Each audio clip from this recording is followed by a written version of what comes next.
Interview with Eric Rohmer, Gérard, Legrand, and François Thomas, 1990.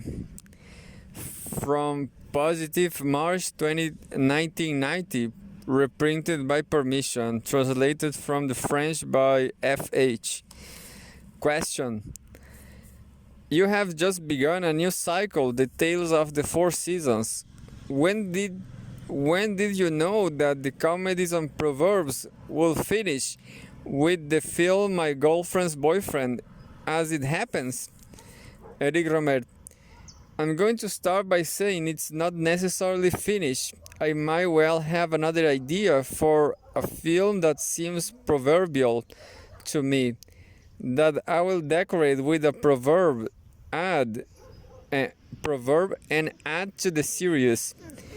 It was more difficult with the moral tales because I announced 6 of them from the start, but with comedies and proverbs there's nothing to stop me making another.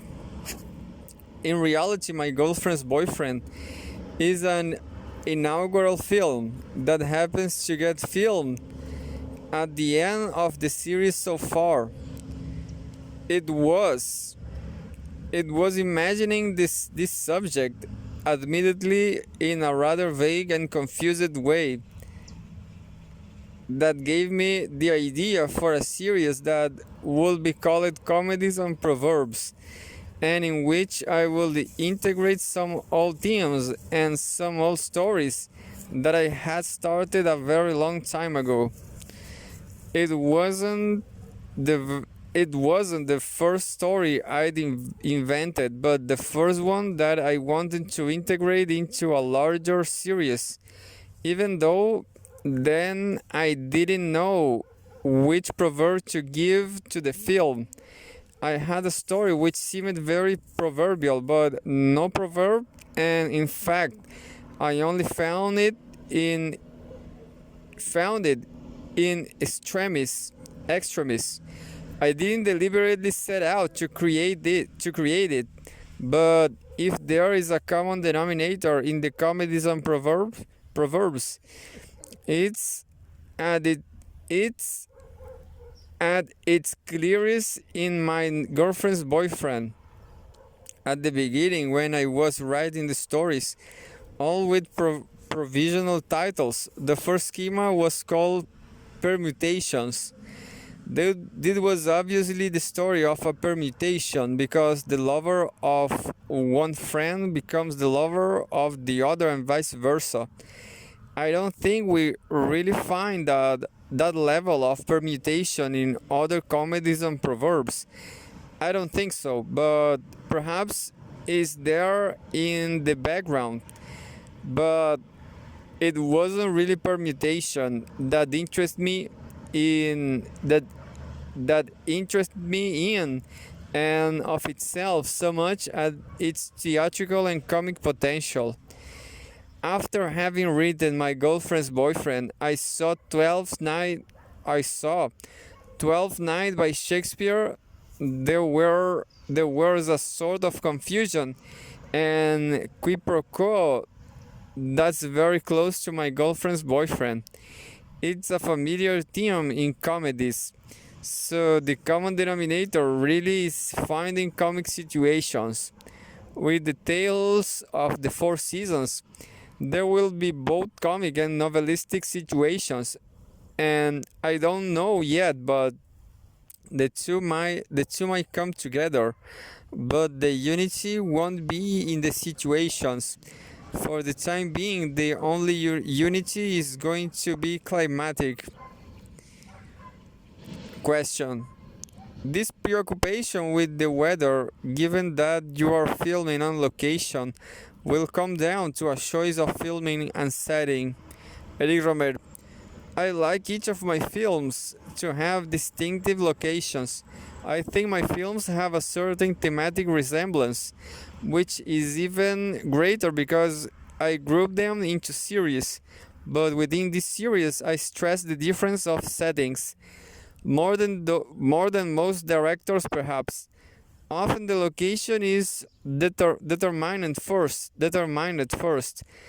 I could even recognize one of my films by its color because each film has its own particular color.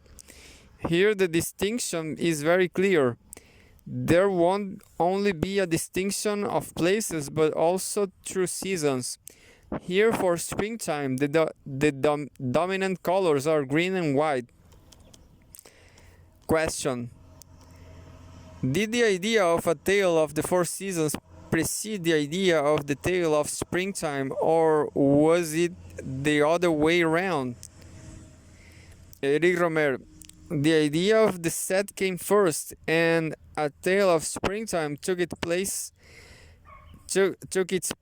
in that. The seasons have always interested me. I've already said that my films are meteorological. They take account of the weather outside, and my films are situated in fairly precise and fairly varied seasons. I've already used all the seasons, although spring is rather rare. The only moment of springtime I've had so far is at the end of Love in the Afternoon. It's not that marked in the film, but at the end you have springtime rather than winter. Question: have you written all four scripts already, or are you taking the films one by one? Eric Rohmer: I'm taking them one by one, but one always has ideas I know that I'm going to do. When I made the Moral Tales, I had a fairly precise idea about what I was going to do because at that time I had difficulties making films, so ideas had accumulated. And I had a certain provision. I announced the titles of the Moral Tales in advance. As far as the comedies and proverbs are concerned, I didn't have all the titles, and concerning the four seasons, obviously I have the titles, but I don't have all the subjects in a precise manner. This time, in contrast to the Moral Tales, I'm not proposing a common theme. In fact, I'm looking for thematic contrasts, trying to proceed by differences rather than resemblance. But in the end, the contrasts can build up, and from these differences, some resemblance can grow. At the fourth tale, you might be able to perceive for some similarities that I don't have any idea about at the moment.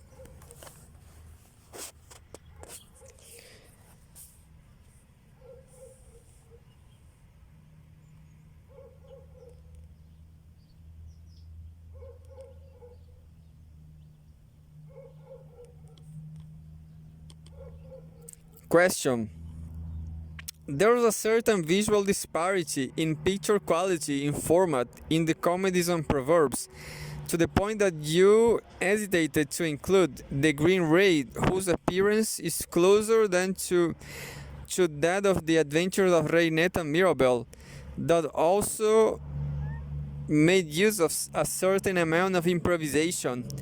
Will the tales of the four seasons be visually homogeneous? Eric Rohmer: carried along by the movement of the comedies and proverbs, I did put the Green Ray into the series, but between us, nothing is preventing me from changing everything. All these titles, all these groupings are useful pretexts, but I'm not forced to respect them, and I have great freedom with them. All I can say is that the Green Ray is a perfect summer's tale. Concerning the four seasons, I'm looking for diversity, and perhaps I will even vary the formats. It would be amazing to have something that looks very precise and very similar. You can manage it within one film, but in a work of art whose construction takes several years, it's not possible or even desirable because the viewer is looking for a certain variety. I allow myself some freedom and incoherence. I think diversity is more interesting than unity to the extent that there will always be some unity because a director author has his particular themes and ways of making a film. I know that this diversity won't take me so far, and that there are subjects I will never tackle.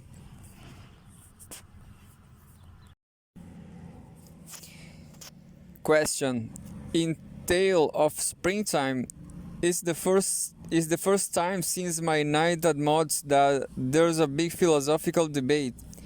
In my night at Mods, the Jansenist problematic is really at the heart of the film. One could even say that it is the subject of the film. What relationship is there? Pleading the case for the spectator who doesn't know about this advance between Kent and the behavior of these characters. Eric Rohmer: I think a relationship does exist. At the beginning, when I wanted to make my character a philosophy teacher, I didn't think I would use pure reason, but practical reason, meaning there will be a relationship between the moral attitude of this character and Kantian morals reasoning. But that seemed rather hackneyed to me, and I found it wasn't really a film based on a moral attitude as such. This story wasn't one of action about a conflict between freedom and duty. It was something else. It was really about different degrees of thinking. From the start, Natasha says to Jane, "You're someone who attributes a lot of importance to thought." Jane replies, "Yes, I do, but not because I teach philosophy." We can see this film is really the story of Jane's thought processes about everything. Her life with her boyfriend, a boyfriend that we never see, about what Natasha might think about her. And at the end, Igor asks her, "What are you thinking?" That's why, when they have the philosophical discussion, they talk about thinking in its pure form, transcendental thought, not simply empirical thought. So now, why Kant and not another philosopher? First of all, I choose a philosophy that inspires me. For example, Freud doesn't inspire me, and he doesn't inspire Jane either, because she doesn't explain psychoanalysis to her pupils. It's ontology which interests me, which corresponds with my tastes. I've written very little theory. When I was a cinema critic, I didn't make references to Kant or any other philosopher. Well, hardly, but it underlie everything. What André Bazin called my theory of cinema is underpinned by what we could call transcendental idealism. Question: the film is a sort of reprise of the proverb that starts "The Aviator's Wife." One can't think of nothing because the heroine is always thinking of something. Eric Rohmer: is a theme I like. In "The Aviator's Wife," I express it in a naive fashion by people who were intellectual, and here I've taken up the theme again. As my films advance, it's obvious that themes will get repeated and developed. I think that's normal. The area in which one evolves becomes increasingly narrow. Themes that seemed secondary become more important, and I'm going to carry on developing things that I believe to be exhausted. Question: to what extent did Anne Teisedre and other actors in the film participate in the construction of their characters? Eric Rohmer: As strange as it might seem, I didn't have the philosophy teacher at the start. I met Anne Teysedre then when my story was still very vague. We were talking one day about roles she had played, in particular on television, where she tends to play active women, such as pilots. When she said, I love to play a philosophy teacher, I even have a philosophy degree. We spoke a little bit about philosophy, and I said, why not? I will never have dared to do it if I didn't have someone who was well versed in the ideas. Having said that, I wrote the role entirely myself. The actors didn't collaborate on the dialogue. In contrast to other films where there was some collaboration. Question: how did you choose Hugh Kester? Is unexpected to see him in one of your films, yet at the same time he seems to play the Fabrice Lucchini role. Eric Rohmer: yes, he could be a similar type. He could also resemble Trintigan in My Night at Mods. I like his romantic side. I thought of him when I put Clay's Catherine von Heilbronn on the stage, but he wasn't free, so casting him alongside Pascal Gregory didn't happen, but it was a possibility.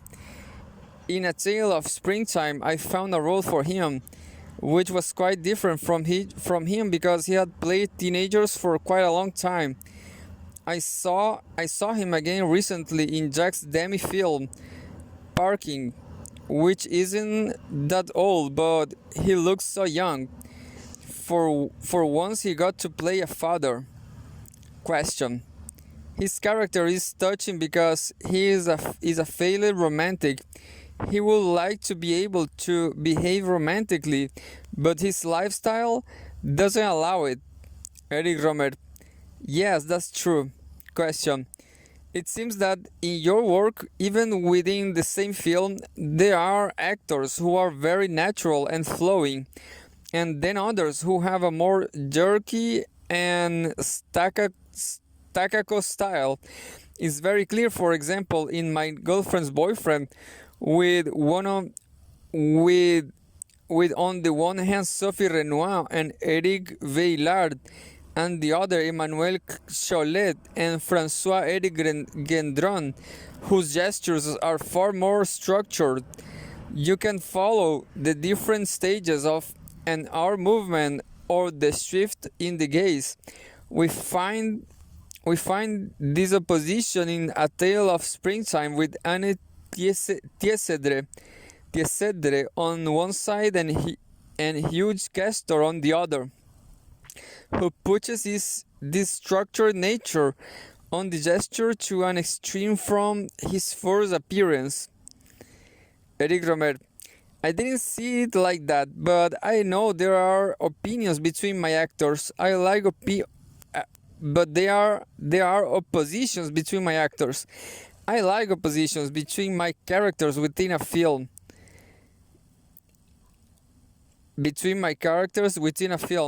I've always been rather shocked by the resemblance between actors in the cinema.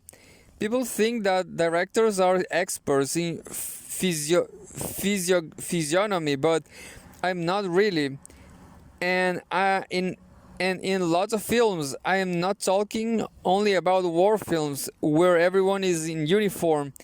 I modeled up characters. Some directors favor a certain physical type, especially a certain female type in their films. Often different women in a film resemble each other. In contrast, I've always saw out strong oppositions with the men too. I don't want to find a unity of tone with my actors. I put actors together who should be difficult to use at the same time because of differences in their style. Question: you spoke earlier about the visual common denominators in the film linked to nature, green and white. In the interiors there are also green details. When Natasha looks in the mirror At the end of the film, she is in green next to the green vase, but there are other registers too, such as blue. Does this appear? Does this appeal to blue correspond to a certain coldness? Eric Rohmer. I think in films you need a certain unified palette, but not one that is too unified, and that's what distinguishes cinema from theater. In theater, you can find perfect harmony, something extremely harmonious, where cinema you have to have incidental colors. If everything is too perfect with no discordance, it becomes too artificial. So I introduce some colors, and there are others that are there by chance. I was attracted to cold colors, which seems right to me for springtime. I don't use much yellow in my films, but I like it in small doses. And there you have some fairly cold yellows, the flowers, but also jeans blues, that was bought especially. Blue is part of this cold harmony, green and blue. It's a color I like, and that works well with others, but I didn't plan these films colors that carefully. There are other where I did more. For example, Paulina the Beach, I absolutely wanted red and blue, and I forbid green and yellow. At the time, the fashionable color was black, and my actors were starting to wear it, but I rejected black and khaki. Often I will use the actors' wardrobes, but when it doesn't match exactly what I have in mind, we buy things.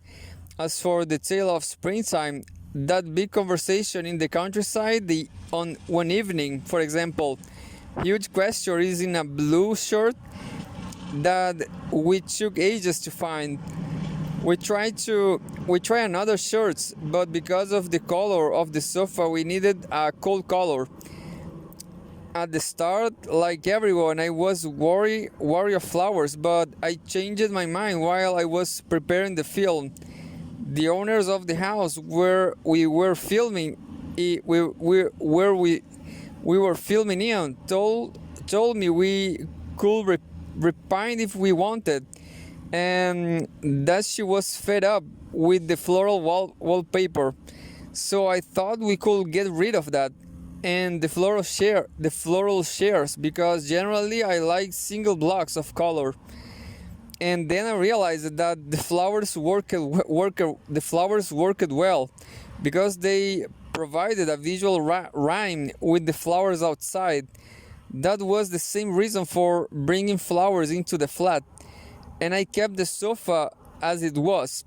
Warm tones did not work at all with the slightly pink flowers of the sofa pattern. Anne Teisedre couldn't wear yellow, and Huge Questor couldn't wear a garniture. He had that was beautiful. So in this case, blue was required because of a different color that had imposed itself on me, that I could have got rid of, but finally decided to keep. Question: for the first time in a while, and with music playing a concrete role in the story, you used pre-existing musical score in A Tale of Springtime, a Beethoven sonata, over some of the images in your film. Eric Rohmer: yes, but all the same, the music wasn't the background to dialogue. You might consider it a lazy indulgence of my part, but on the other hand, I might well use music in the same way in another of my tales of the Four Seasons, by which I mean music that is extra diegetic. It won't be a specially composed score, but for the first time, you will hear music and speech mixed together in one of my films. So why did I use Beethoven in this way? Well, partly because I'm free to do so, by which I mean I have a certain critical position regarding music in film, but this doesn't mean I can break the rules. Everything depends on how you break your rules. I haven't put music over the credit sequence itself. I placed it as a small quote in a particularly empty part of the film, just at the very end of the credit sequence and over the first scene, a place where it doesn't interrupt the action. At the end, it reappears in a more emphatic way, and perhaps in a more traditional way as well, as it plays over the final credits. But it is not only music for the credits. Let's say that the music is there to help the film. I called Beethoven to my rescue. I thought the end was a little too bitter. My heroine returns to a place she has left because she felt uncomfortable there and she didn't like it. And, and at the same time, I had to be happy.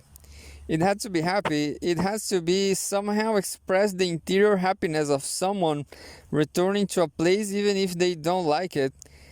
I could have shown it softened by light, but that would have been cheating.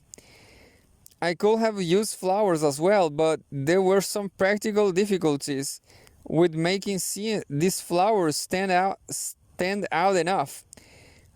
A bouquet opening a bouquet opening takes time. We will have needed an ellipsis, but the entrance into this dark apartment was important. The bitterness was in the image, but I wanted something beyond that, a sort of uplifting feeling beyond the rather sordid aspect of these images in which I had imprisoned her. So although generally I tried to avoid it, music came to my rescue. But I didn't have another solution. You could imagine that this music is music that this character hums to herself. That is in her head. That is in her head. Jean probably prefers Beethoven to Schumann. When Natasha plays the piano, she listens to Schumann, but now she is no longer thinking about Natasha. The Beethoven returns. I wouldn't have used this music if music hadn't already been important in the film, and it wasn't music that characters know well and like. I wouldn't have put it in a film where the characters prefer rock to classical music.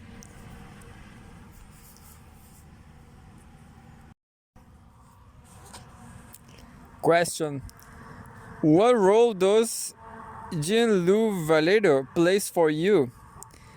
He wrote the score for the blues for the evening in Montmorency, and he has added extremely discreet musical moments for all your film scenes. The Aviator's Wife. Eric Rohmer. He's a man who has done some very interesting things. As for my films, let's say he helps me.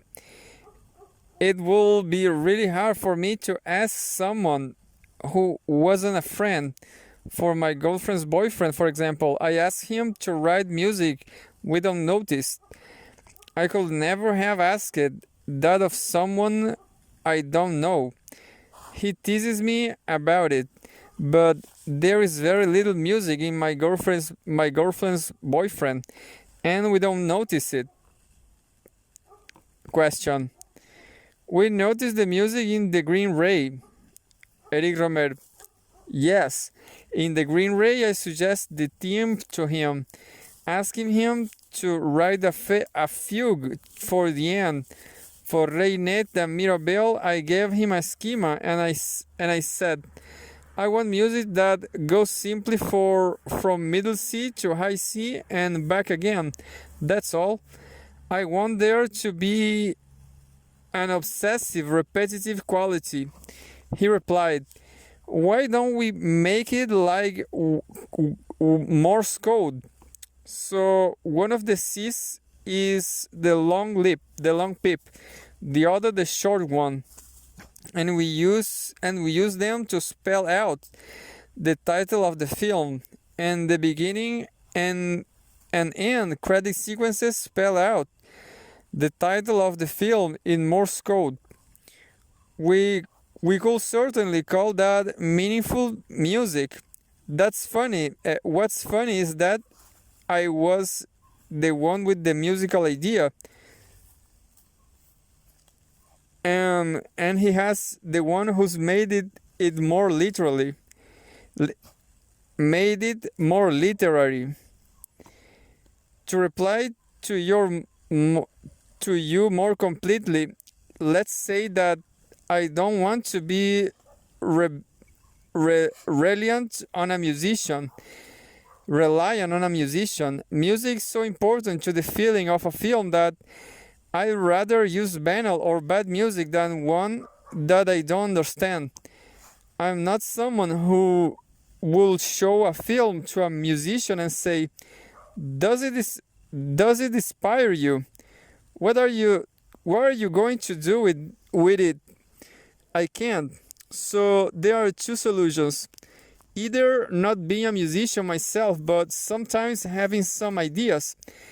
I propose a theme for what is worth to a musician, and he helps me. Or I ask for help for a musician such as Beethoven or Mozart, as we often did during the New Wave. The first person who really used a lot of classical music was Melville. I don't know if it was Melville or Cocteau's idea in L'Enfant Terribles. I had a massive impact because it was the first time someone had dared. The general belief was you should use music especially composed for the film. Godard went very far when he made Prenum Carmen based on Beethoven's quarters. Perhaps it would have made Beethoven turns in his grave, but it was done in a very intelligent way. He's someone who knows the quarters well and was very sensitive to them. And he uses them before in the Une femme marie à Dieu ou autres choses que le sei d'elle. Personally, I would be loved to use music that was so special to me, but it doesn't seem to me too sacrilegious to use these tiny fragments of Beethoven. So that's my position as far as music is concerned. Obviously, is if everyone thought like me, there would be no film music composers. But I just can't bear to give my film to a musician, to allow a musician to enter into the world of my film. Question: You say you put Beethoven's Rondo in a hollow part of the film. It's significant in terms of the film's structure, which starts with a silent prologue that lasts 10 minutes and also finishes without sound, after a succession of false starts, after people who seem important disappear off screen and secondary characters become more important. The action is really set in motion with the arrival of the character played by huge questor. Eric Rohmer. It's rather an episodic film. I tell one story and then another and right up until the end. New stories are told. We don't really know everything right until the end. Even when Igor arrives, the film starts without really starting because a lot of information only arrives later. So you could think the film is one long exposition. There isn't a classical division between introduction, development, and conclusion. Each bit of the action builds on another, but much more than usual, including in my other films. From the point of view of telling the story, I was trying something a bit different.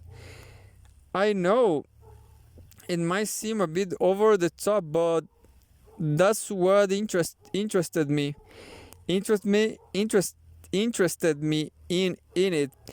It goes a bit against the spectator's expectations, but I took it as far as it could go because I thought it will increase rather than diminish the interest. As long as you follow carefully from the start, because the start is rather slow, more than in my other films. I don't like getting too quickly into a subject. I could have finished sooner. Once the necklace is discovered, everything goes very quickly.